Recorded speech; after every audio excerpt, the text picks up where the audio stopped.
یہ اللہ کا مجھ پر خاص کرم ہے کہ جب سے میں نے ہوش سنبھالا اور ذہن نے سوچنا شروع کیا، میرا یقین ثمر پر جم گیا کہ اس کائنات کا ایک ہی خالق ہے اور دنیا کی ہر چیز ہر معاملے میں اسی کی محتاج ہے۔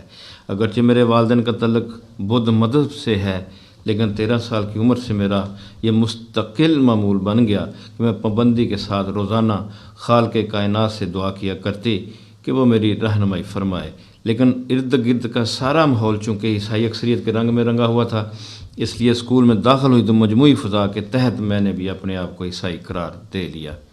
السلام علیکم ورحمۃ اللہ وبرکاتہ۔ بسم اللہ الرحمن الرحیم۔ اللہم صلی علی محمد وعلی آل محمد۔ ہم مسلمان کیوں ہوئے، اس سلسلے کی آج کی شخصیت کا تعارف لے کر آپ کی خدمت میں حاضر ہوں۔ آج کی شخصیت کا تعلق آسٹریلیا سے ہے اور ان کا نام ہے عائشہ عبد۔ تو ان کی داستان شروع کرنے سے پہلے آپ میرا یوٹیوب چینل سبسکرائب کر دیں اور بیل آئیکن بھی پریس کر دیں تاکہ اس طرح کی ایمان افروز داستانیں آپ تک پہنچتی رہیں۔ عائشہ عبد کا تعلق آسٹریلیا کے ایک بدھ خاندان سے ہے۔ انہوں نے اگست 1994 عیسوی میں اسلام قبول کیا، جس کے بعد انہیں مختلف قسم کی آزمائشوں کا سامنا کرنا پڑا۔ مجھے اس امر کا بڑا افسوس ہے کہ اسلام کے بارے میں میری معلومات بڑی ہی منفی تھیں۔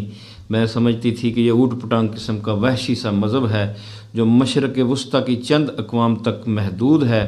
ان اقوام کا طرز زندگی خطرناک حد تک تنگ نظری اور گھٹن کا شکار ہے، اور خصوصاً عورتوں سے تو ان کا سلوک بڑا ہی سنگ دلانہ ہے۔ انہیں سختی سے گھروں میں پابند رکھا جاتا ہے، ان کی حیثیت زر خرید غلاموں کی سی ہے اور انہیں کوئی انسانی حقوق حاصل نہیں۔ ارد گرد کے ماحول میں ایسی باتیں عام ہوتی تھیں کہ مسلمانوں کے ہر گھر میں کم از کم 4 بیویاں ضرور ہوتی ہیں، اور خامد جب چاہتا ہے کسی ایک کو دھکے دے کر باہر نکال دیتا ہے اور نئی بیوی لے آتا ہے۔ عام شنید کے علاوہ ٹیلی ویژن پر سعودی عرب اور ایران کے بارے میں ایسی فلمیں بھی دکھائی گئیں جس سے اس نوعیت کا تاثر پیدا ہونا قدرتی بات تھی۔ 3 برس قبل جب میں نے یونیورسٹی میں داخلہ لیا تو وہاں مختلف ملکوں سے تعلق رکھنے والے متعدد مسلمان طالب علموں سے میرا واسطہ پڑا۔ چونکہ اسلام کے بارے میں متذکرہ نوعیت کی عجیب و غریب باتیں سنی تھیں، اس لیے محض تجسس اور ضرورت کی خاطر میں ان طالب علموں کے قریب ہوئی تاکہ ان کے مذہب کے بارے میں ضروری معلومات حاصل کر سکوں۔ لیکن یہ دیکھ کر میں تو ہکی بکی رہ گئی کہ وہ وقار، ضبط نفس اور صبر کی خاص خصوصیت رکھتے ہیں۔ یورپین نوجوانوں کی طرح عورت کو دیکھتے ہی ان کی رال نہیں ٹپک پڑتی۔ اس کے برعکس میں نے عورت کے لیے ان کے اندر ایک خاص احترام کا اسلوب دیکھا جس کا اس سے پہلے کبھی تجربہ یا مشاہدہ نہیں ہوا تھا۔ یہ مسلمان طالب علم بہت سی خوبیوں کے مالک تھے، صاف ذہن کے، خوش اخلاق اور مخلص۔ سب سے بڑھ کر یہ نوجوان اپنے مذہب پر فخر کرتے تھے۔ وہ دعوے سے کہتے تھے کہ ان کا مذہب عقل و ادراک کے عین مطابق ہے، حالانکہ ہمارے ہاں ان کے مذہب کی بڑی بھیانک تصویر کشی کی گئی تھی۔ اس طرح میرے ضمیر نے مجھے مجبور کیا کہ میں اسلام کے بارے میں ضروری معلومات حاصل کروں۔ اس مقصد کے لیے مجھے ان طالب علموں نے ضروری لٹریچر مہیا کیا، اور جو میں نے اس مذہب کا مطالعہ کیا، اس کی غیر معمولی خوبیوں کی موطرف ہوتی چلی گئی، حتیٰ کہ اس کے سامنے عیسائیت بھی مجھے ہیچ نظر آنے لگی۔ حالانکہ اس مذہب سے خاصی قلبی وابستگی ہو گئی تھی، مجھے یہ جان کر بڑا ہی صدمہ ہوا کہ اسلام کے بارے میں یورپین قومیں کتنا جھوٹ بولتی ہیں اور کس دھڑلے سے اس جھوٹ کو پھیلاتی ہیں، خصوصاً یہ پڑھ کر کہ اسلام عورت کے بارے میں غیر معمولی احترام اور محبت کا رویہ رکھتا ہے، اور ماں، بیوی، بیٹی اور بہن کی حیثیت سے اسے کتنی عزت اور اہمیت دی جاتی ہے۔ میرے جذبات کا عجیب عالم ہوا۔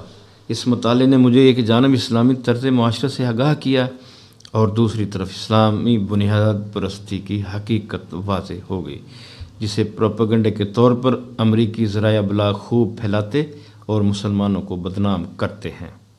حقیقت یہ ہے کہ جس شخص میں تھوڑی سی بھی عقل ہو اور اس کے دماغ کی کھڑکیاں بند نہ ہوں، وہ ان حقائق کا ادراک کیے بغیر نہیں رہ سکتا۔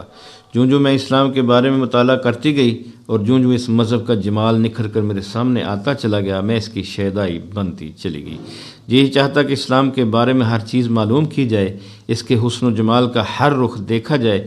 چنانچہ میں اس نتیجے پر پہنچی کہ اسلام واقعی مکمل ضابطہ حیات ہے اور اس نے زندگی کے ایک ایک معاملے میں انسانوں کو بہترین رہنمائی مہیا کی ہے۔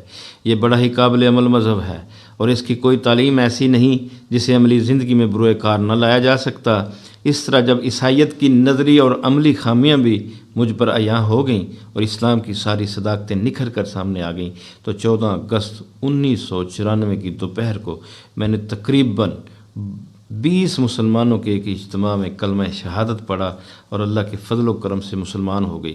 یہ دن میری زندگی کا یقیناً سب سے مبارک دن تھا، اور میں اللہ تعالیٰ کا شکر نہیں ادا کر سکتی کہ ایک ہی سال کے عرصے میں اس نے مجھے اسلام کی نعمت عظمیٰ عطا فرما دی اور 9 عمری کی وہ دعا قبول کر لی کہ خدایا مجھے سیدھا راستہ دکھا، مجھے ہدایت عطا فرما۔ مجھ سے بعض لوگ پوچھتے ہیں کہ اسلام قبول کرنے کے بعد مجھے کس طرح کے حالات کا سامنا کرنا پڑا، تو گزارش ہے کہ جو ہی میرے والدین کو میرے قبول اسلام کا پتہ چلا، گھر میں گویا بھونچال آ گیا۔ انہیں میرے عیسائی ہونے پر تو کوئی اعتراض نہ تھا، مگر اسلام قبول کرنے پر وہ صدمے سے بے حال ہو گئے۔ گھر کے سب لوگ مجھے کھا جانے والی نظروں سے دیکھتے، طنز و تمسخر کا نشانہ بناتے، گالیاں دیتے اور دھمکاتے رہتے۔ بارہا ایسا ہوا کہ میری غیر موجودگی میں میرے کمرے کو تہس نہس کر دیا جاتا، ہر چیز درہم برہم کر دی جاتی، کتابیں غائب ہوتیں اور میری دوستوں اور ان کے والدین کو میرے بارے میں توہین آمیز ٹیلی فون کیے جاتے۔ اکثر ایسا ہوتا کہ گھر سے باہر مجھے نہ جانے دیا جاتا اور رات کو جان بوجھ کر سور کا گوشت پکایا جاتا تاکہ میں ڈنر میں بھی شامل نہ ہو سکوں۔ اس طرح میں بھوکی پیاسی سو جاتی، میری ڈاک کھول لی جاتی، میرا جیب خرچ بند کر دیا جاتا، میری غیر موجودگی میں میرا فون پر کوئی پیغام آتا تو مجھ تک نہ پہنچایا جاتا، اور مسجد سے یا کسی اسلامی تقریب سے کوئی دعوت نامہ آتا تو وہ بھی روک لیا جاتا۔ گھر والے کوشش کرتے کہ میں کسی مسلمان سے نہ ملوں، انہیں خطرہ تھا کہ اس سے میری مزید برین واشنگ ہو جائے گی۔ حالت یہ تھی کہ کسی کی موجودگی میں میرے لیے نماز پڑھنا محال ہو گیا۔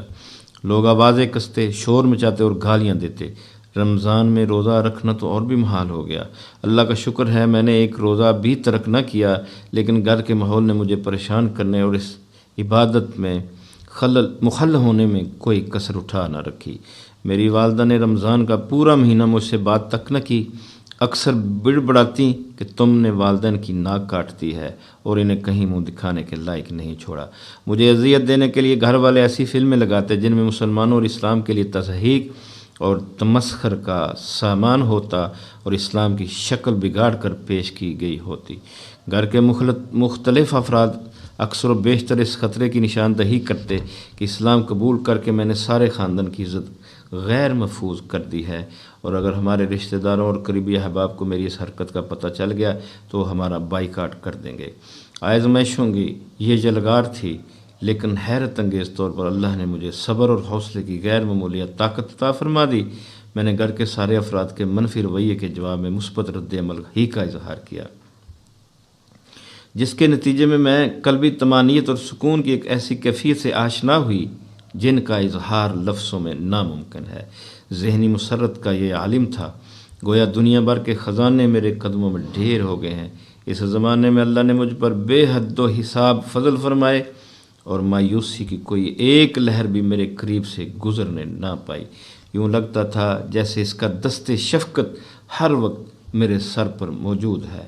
کاش میں بتا سکتی کہ ابتدا کے اس دور میں نے اس کی رحمتوں کے کیا کیا مزے لوٹے ہیں۔ چنانچہ میں ذہنی اور عملی طور پر جس کیفیت سے ہمکنار ہوئی، قارئین کو اس کا ہلکا سا اندازہ اس حدیث قدسی سے ہو سکے گا۔ صحیح بخاری میں حضرت ابو ہریرہ رضی اللہ تعالی عنہ بیان کرتے ہیں کہ نبی اکرم صلی اللہ علیہ وسلم نے فرمایا کہ اللہ فرماتے ہیں جو بندہ میرے بہت قریب ہو جاتا ہے میں اس کے کان بن جاتا ہوں جس سے وہ سنتا ہے، میں اس کی آنکھیں بن جاتا ہوں جس سے وہ دیکھتا ہے، اور اس کے ہاتھ بن جاتا ہوں جس سے وہ پکڑتا ہے۔ آزمائش کے اس دور میں مجھے اللہ تعالیٰ کے فضل و کرم کا قریب سے مشاہدہ کرنے کے علاوہ ایک بہت بڑا فائدہ یہ بھی ہوا کہ مختلف انسانوں کی نفسیات سے آشنائی ہو گئی اور پتہ چلا کہ زیادت، تعصب اور تنگ نظری انسانوں سے کیا کیا کچھ کرواتی ہے، اور قریبی خونی رشتے کس طرح کنکر پتھر کی صورت اختیار کر لیتے ہیں۔ آزمائش کی مدت تقریباً 1 سال تک جاری رہی، حتیٰ کہ اللہ کو اپنی بندی پر رحم آ گیا اور میں نے ایک باعمل مسلمان نوجوان سے شادی کر کے والدین سے الگ رہائش اختیار کر لی۔